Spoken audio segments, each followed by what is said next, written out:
The game's outfit, Order 1886, double review. As a visual mark of excellence, the Order 1886 offers an immersive world held back by forgettable gameplay and a short, underdeveloped plotline. The Order 1886 takes place in an alternate Victorian London. Rebel incursions grow stronger and Lycan activities are aggressing as the Knights Order fights back for the Queen. You play as Galahad, a senior member of the Order who along with his squad is quickly swept up in a fast-moving plot of intrigue and mystery. The Order thrives on this very setup and succeeds in creating a world you want to explore. The world of 1886 London is immaculately constructed by Ready at Dawn, with locations offering both pure beauty and undeniable atmosphere. Traveling through dark corridors feels admittedly tense, while walking through the streets of Whitechapel held a sense of gloom. Each environment aids in creating a sense of scene and mood that helps the Order feel atmospherically outstanding. These moments can be derailed though by poor camera transitions from third-person action and interactive cutscenes. With sharp cuts, the game at multiple points felt jittery in its delivery of game flow.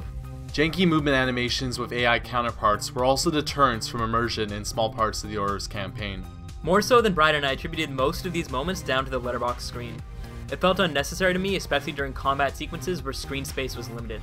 Luckily, the combat was not hurt by frame rate, as the Order ran relatively smooth at 30 frames per second throughout the 6 or so hours we each spent playing the game.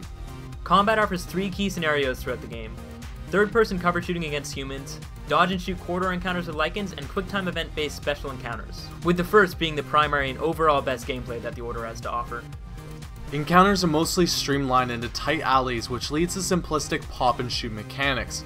When the game does open up, enemies lack the intelligence to properly traverse the landscape though. Human enemies are sanctioned into specific classes: gunman, captain, grenadier, sniper, and shotgunner among others. Each enemy follows a specific pattern and have noticeable traits to reflect these playstyles. This knowledge is useful, but also shows the lack of variety in each class, with no melding of these playstyles. Similarly, Lycan and half-breed encounters are severely disappointing in their use and effectiveness in gameplay. Outside the story moments that elevate the caution and fear of the werewolf creatures, you rarely feel threatened by these adversaries in the game. Third-person encounters with the Lycans are few and far between, and each take place intermittently in similar drab storage rooms that play out exactly as the same previous fight. The combat between Galahad and the Lycan primarily comes down to shoot, stun, track, kill, and then a quick time event finisher. Although the Lycans are supposed to be feared, these encounters levy that notion and are arguably the poorest use of the game's mechanics throughout. The Order does have some really unique weapons that help mix up the combat. Spraying thermite at a group of enemies behind cover and then quickly firing a flare at them to take them out is satisfying and fun. What makes the combat is the weapons given to you by Nikola Tesla. Without them, the game fails to diversify its combat from any other third-person cover shooter. As mentioned, QuickTime events take a major role in the telling of the Order 1886. The inclusion fits well with the aesthetic of the Order, mainly supplementing the cinematic experience. Gameplay QuickTime events largely work, yet cinematic QuickTime events tended to be the greater hit and miss category. In bunches, the Order offers moments that left us wishing for more control, while other more story-focused scenes lost the immersion due to the button prompts appearing on the screen. It wasn't all bad, but it wasn't perfectly executed either. While we won't discuss the Order's plot in great detail due to the importance it holds, we will share our overall disappointment with pacing and development throughout the game. The characters, setting, and the world created by Ready at Dawn are all enjoyable in pieces, but they are brought down by the pacing of the game and dialogue progressing the narrative. At a short runtime, the Order 1886 feels admittedly rushed and unfinished in its tale told.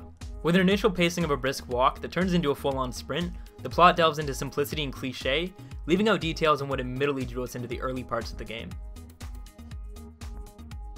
The game's outfit verdict. Within the Order lies a great group of concepts that largely either fizzled out or were never fully realized. The Order manages to feel fairly repetitive with few memorable sequences, which in a 6-hour game is disappointing. The game's greatest ambitions are lost within its monotony. What could have been a great game ultimately played out like just another third-person shooter. I give the Order 1886 a score of 2.5 out of 5. The Order is beautifully engrossing in its world, but lacks the same punch in delivering a worthwhile game experience. Yes, when the Order shines, it's breathtaking, but these moments are only seldom between what is largely formulaic. Without a strong connective narrative and pace, too many strings are left dangling to fully recommend what is an ambitious but flawed game. I give the Order 1886 a 3 out of 5.